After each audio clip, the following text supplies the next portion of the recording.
और रेंज जो है सिर्फ 9 किलोमीटर का यूटिलाइज हुआ, मतलब अच्छा खासा रीजनरेटिव गेन मिला। लेकिन जैसे ही मैंने फ्लाई करने का सोचा नोटिफिकेशन आ गया कि ये रिस्ट्रिक्टेड जोन है। 35 किलोमीटर के रेंज में हमने अराउंड 50 किलोमीटर क्लॉक कर दिया है। तो भाई अभी मैं रामघाट पे, मैंने सोचा था कि कल शाम को ही मैं यहाँ पे आऊँगा। रीजनरेटिव ब्रेकिंग लो में स्विच नहीं हो रही है, unable to apply low profile. ये जो आप नीचे फ्रूट्स गिरे देख रहे हो ना, ये है अंजीर, गूलर भी कहते हैं। What is up guys, once again welcome back to this channel, this amazing video। तो इस वीडियो में हम करने वाले हैं travel from Nashik to Vasai. Overall distance जो है वो 169 किलोमीटर का है। ट्रैवल टाइम जो है वो 3.5 घंटे दिखा रहा है गूगल मैप के हिसाब से। जाते टाइम थोड़ा डाउनहिल भी है तो थोड़ा रीजनरेटिव गेन भी मिलेगा, और चार्ज सिर्फ 1.5 घंटे करना पड़े तो मैं कहीं रेस्टोरेंट पे रुक के 1-1.5 घंटे चार्ज कर लूंगा एंड फिर कंप्लीट करूंगा अपनी journey from Nashik to Mumbai on Ola सॉन प्रो। अभी बजे सुबह के 6:26 और ये राइड एकदम मैं सुबह स्टार्ट करूंगा क्योंकि मैं चाहता हूँ कि यार मैं एटलीस्ट 11-12 बजे तक घर पे पहुंच जाऊँ। चलो भाई, we are all set to leave. ये है मेरा बैग और ये रहा मेरा हेलमेट, लेट्स गो। ये रही अपनी ओला सन प्रो, और एक बार आपको स्टैट दिखा दूँ।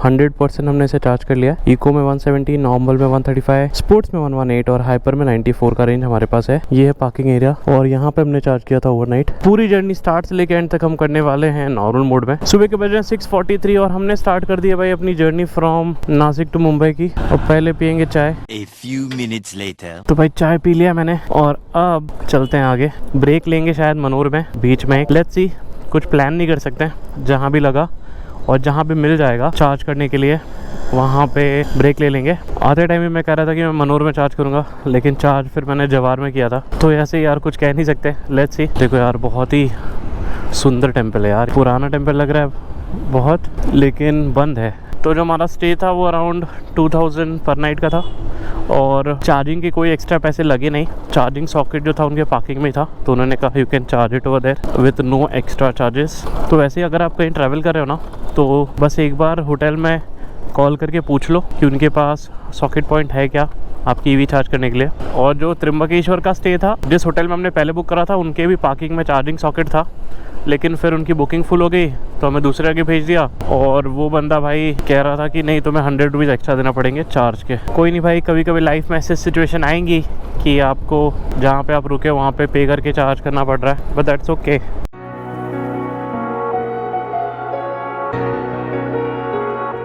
निकलने से पहले भाई आपको दिखा दूं मैं रामघाट। ये जगह मैं कल घूम नहीं पाया था तो सोचा कि क्यों ना आपको दिखा दूं निकलने से पहले। बहुत ही प्यारी जगह है भाई। ये है भाई रामघाट। यहाँ पे आके आपको एकदम हरिद्वार वाली वाइब्स आएंगी।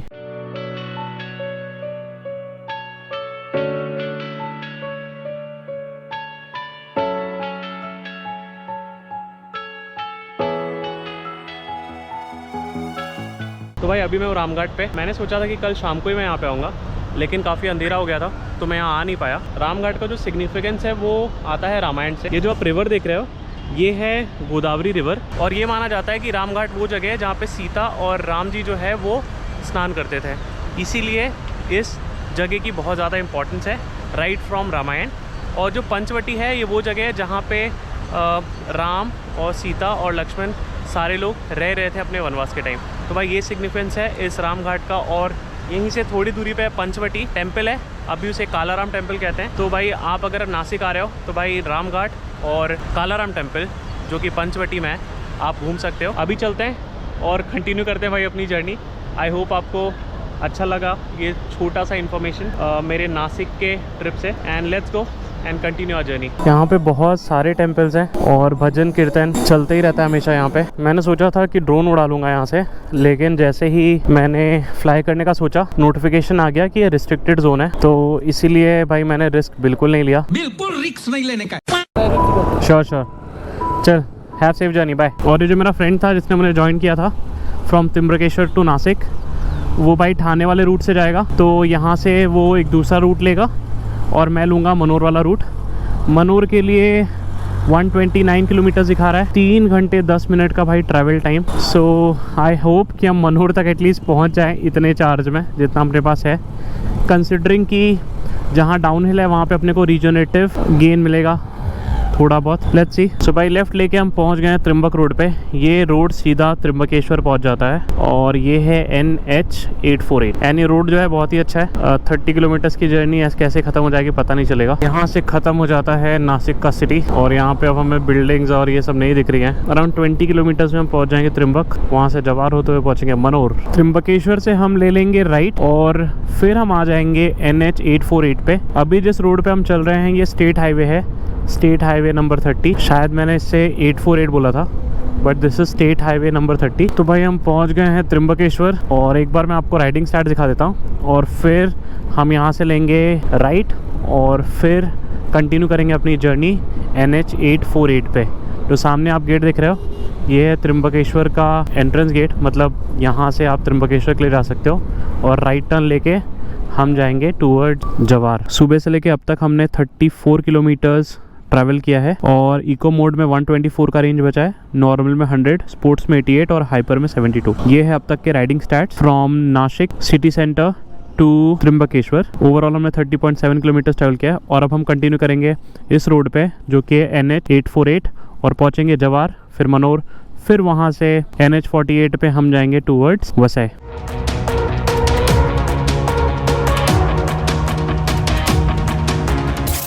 यहाँ के जो रोड्स है ना, जब भी आप मनोर से टूवर्ड्स त्रिम्बकेश्वर आते हो, ये ना प्लेन है ना पूरा डाउनहिल है ना पूरा क्लाइम है। ये रोड जो है वो रोलर कोस्टर जैसा है और जहाँ थोड़ा बहुत डिसेंट भी है वहाँ पे स्टेप वाइज डिसेंट है। देखो अभी तक हम ऐसे ऊपर चढ़ रहे थे, अब देखो सडनली नीचे, देख रहे हो, और अब आगे जाके वापस स्ट्रेट आके फिर ऊपर जाएंगे।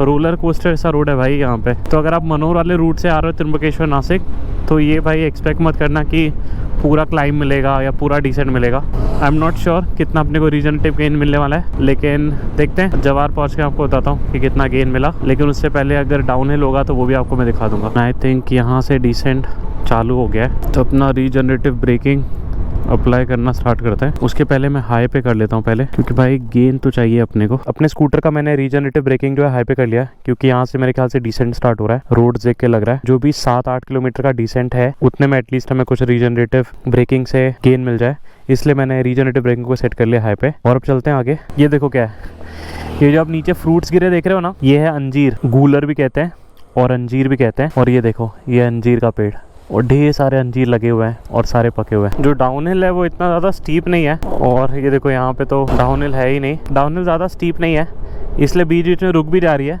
क्योंकि मैंने रीजनरेटिव ब्रेकिंग को हाई पे रखा है। एक्सेलरेट करना पड़ रहा है भाई। यहाँ पे हम रीजनरेटिव ब्रेकिंग अप्लाई कर रहे हैं। 91 किलोमीटर रेंज बचा था जब हमने अपना ये डिसेंट जो है डाउनहिल का स्टार्ट किया था। एक्सेलरेट नहीं कर रहा हूँ मैं, बट फोर्स रीजन की ज़रूरत नहीं पड़ रही है क्योंकि वैसे ही स्लो हो जा रही है नीचे उतरते उतरते। तो नॉर्मल जो रीजनरेटिव ब्रेकिंग अप्लाई हो रही है जो हमने हाई पे रखा है बस वही है, बाकी तो एक्सेलरेट भी करना पड़ जा रहा है भाई कहीं कहीं। Started as a whisper, message from a new world I'd never known. Something about it felt like it'd been waiting my whole life. Is this home? कहीं कहीं बीच में फोर्स रीजनरेशन की ज़रूरत पड़ रही है बट ज़्यादा नहीं। जैसे भी यहाँ पे है, ये एक स्लोप है, यहाँ पे फोर्स रीजनरेशन अप्लाई करते हैं। रीजनरेटिव ब्रेकिंग अप्लाई हो रही है हाई की, बट यहाँ पे आगे देख रहे हो वापस स्लोप आ रहा है तो यहाँ पे हम वापस फोर्स रीजनरेशन अप्लाई करेंगे। कभी कभी ऐसा होता है कि जब हम राइड कर रहे हैं और हमें कोई लोकेशन बहुत प्यारी लग गई हमारे पॉइंट ऑफ व्यू से, बट फिर हम सोचते हैं कि हम ड्रोन उड़ा लेते हैं, बट ड्रोन जब ऊपर जाता है तो वही व्यू इतना ब्यूटीफुल नहीं दिखता है ऊपर से ड्रोन के पॉइंट ऑफ व्यू से। तो वही यार, अगर आपको कोई चीज़ नीचे से अच्छी लग रही है तो भाई उसका मज़ा लो। और कभी कभी ऐसा भी होता है कि नीचे से चीज़ें नॉर्मल लग रही हैं, लेकिन जब आप ऊपर ड्रोन फ्लाई करते हो तो ड्रोन के पॉइंट ऑफ व्यू से चीज़ें बहुत ही ब्यूटीफुल आ जाती हैं। अब हम रीजनरेटिव ब्रेकिंग को कर देते हैं लो पे, क्योंकि हम बेस से पहुंच गए हैं और बेस से वापस थोड़ा सा क्लाइम करने लगे हैं टूवर्ड्स जवार। भाई लो में स्विच हो नहीं रहा है, पता नहीं क्यों। यहाँ पे लिख के आ रहा है can not switch into low profile, try again. तो 91 किलोमीटर ही था जब हमने डाउनहिल स्टार्ट किया था। अराउंड 6.5 किलोमीटर का डाउनहिल था जब हमने स्टार्ट किया था वहाँ से लेके नीचे तक, और 91 किलोमीटर तब भी दिखा रहा था। नीचे पहुँचने तक 92 हो गया था, लेकिन वापस अब 91 हो गया। सो भाई रेंज गेन हमें हार्डली 500 मीटर या 1 किलोमीटर का मिला है, बट वो भी अब नॉर्मल हो गया 91 पे। सो जो रेंज गेन मिला है वो अप्रॉक्सीमेटली 0 ही है, क्योंकि 91 स्टार्ट में था और नीचे पहुंचने के बाद वापस ये 92 के 91 हो गया। हमारा रेंज यूटिलाइज नहीं हुआ है, ये अच्छी बात है। तो अभी आगे चलते हैं और कंटिन्यू करते हैं अपनी जर्नी। वापस ट्राई करते हैं यार रीजनरेटिव ब्रेकिंग को लो करने का। Unable to apply low profile, try again. पता नहीं रीजनरेटिव ब्रेकिंग लो पे स्विच क्यों नहीं हो रहा है। ट्राई करते हैं डिफॉल्ट पे। Unable to apply default profile, try again.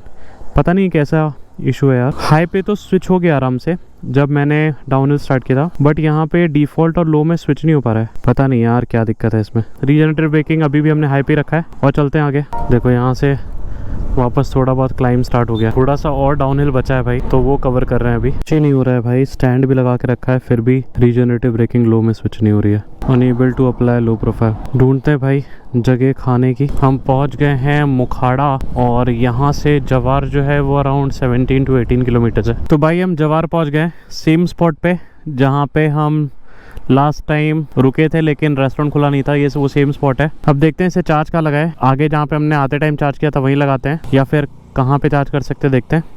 अभी बज रहे हैं सुबह के 9:49। लगभग 2.25 घंटे लगे हमें पहुंचने के लिए फ्रॉम नासिक टू जवार। एंड ओवरऑल डिस्टेंस हमने कवर किया है वो 81 किलोमीटर्स। 40% बैटरी बची हुई है। नॉर्मल मोड में 57 किलोमीटर्स की रेंज, इको में 67, स्पोर्ट्स में 63 और हाइपर में 45। तो ये है राइडिंग स्टैट्स। अब देखते हैं चार्ज में कहाँ लगा सकते हैं। मैंने सोचा था यहीं चार्ज कर लेंगे, बट ये तो बंद है। तो देखते हैं आगे जहाँ पे हमने लास्ट टाइम चार्ज किया था, देखते हैं वहाँ पे अगर चार्ज हो सकता है तो वहाँ पे चार्ज करते हैं, अदरवाइज़ देखते हैं क्या कर सकते हैं। यहाँ सेम स्पॉट पे मैंने चार्ज में लगाया जहाँ पे मैंने परसों लगाया था वाइल गोइंग टू नासिक। अभी मैं मुंबई जाते टाइम भी मैंने वापस यहीं पे चार्ज में लगाया। ये मेरी स्कूटर चार्ज में लगा हुआ है यहाँ पे। एंड इस टाइम मुझे एक्सटेंशन केबल निकालने की जरूरत नहीं पड़ी। This place is Sahib dhaba और कोई खुला नहीं था, तो मैंने चार्ज में लगाया और फिर मैंने किया ब्रेकफास्ट। यहाँ से डिस्टेंस अराउंड 96 किलोमीटर्स है जवार से लेके वसई तक का। एंड 96 किलोमीटर के लिए आई थिंक 75% बैटरी इनफ होगा, 75 to 80%। तो भाई ये रही अपनी स्कूटर और इसे हमने चार्ज कर लिया है। 73% चार्ज किया। एक बार मैं आपको स्टैट्स दिखा देता हूँ। तो भाई ये है स्टैट्स। 73% चार्ज किया हमने इसे। नॉर्मल मोड में 100 किलोमीटर्स का रेंज मिल गया और हमें जाना है अराउंड 93-94 किलोमीटर्स अप्रॉक्सीमेटली। सो चलो यार चलते हैं टूवर्ड्स मुंबई। गर्मी बहुत है यार, तो एक पानी का बॉटल ले लिया। तो भाई हमने कंटिन्यू कर दी अपनी जर्नी फ्रॉम जवार टू वसई की। अभी जो है 73% चार्ज कर लिया हमने, पानी भी ले लिए हैं। ये है रास्ता जिससे हम पहुँचेंगे मनोर। फिर मनोर से NH48 पे लेफ़्ट लेके पहुँचेंगे वसई। अब इस साइड जो है जो रास्ता है जवार से लेके मनोर तक का, इस पर कोई क्लाइंब और वो ज़्यादा है नहीं, प्लेन ही रास्ता है। थोड़ा बहुत डिसेंट होगा लेकिन क्लाइंब नहीं है। बाकी भाई थोड़ा बहुत रोलर कोस्टर आपको मिलेगा रास्तों में ऊपर नीचे, वो तो भाई ये पूरे रूट पे ही है, क्या ही करोगे इसका, बट ठीक है यार।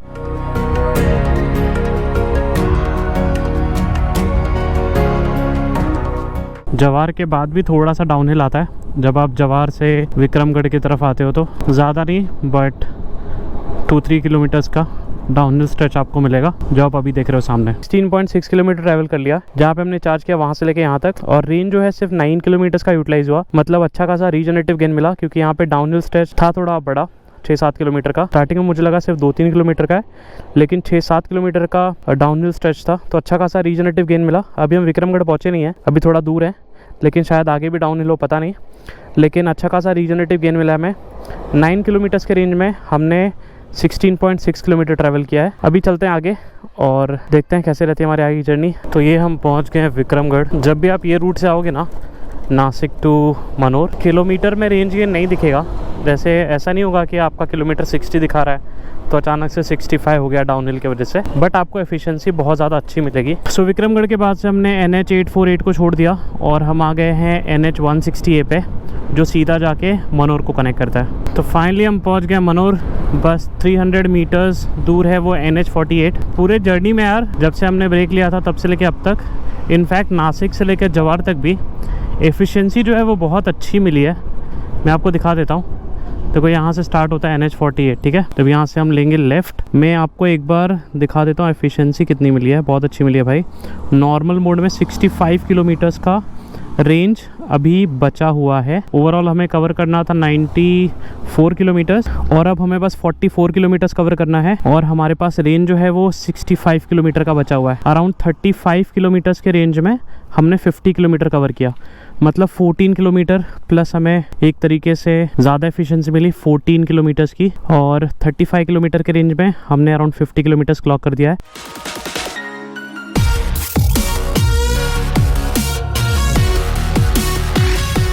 तो भाई जितना रेंज रूंज गेन मिला था, जितनी अच्छी एफिशिएंसी मिली थी मनोर तक आने में, वो सारी NH48 पे ख़त्म हो गई। 60 के स्पीड पे मैंने क्रूज़ किया NH48 पे, लेकिन बहुत ज़्यादा बैटरी ड्रेन हो गई। एक बार मैं आपको फाइनल बैटरी स्टैट्स दिखा देता हूँ। 5% की बैटरी बची है और इको मोड में 4 किलोमीटर्स का रेंज। तो यार ये वीडियो में इतना ही। I will meet you in a new video, तब तक के लिए बाय बाय, टेक केयर।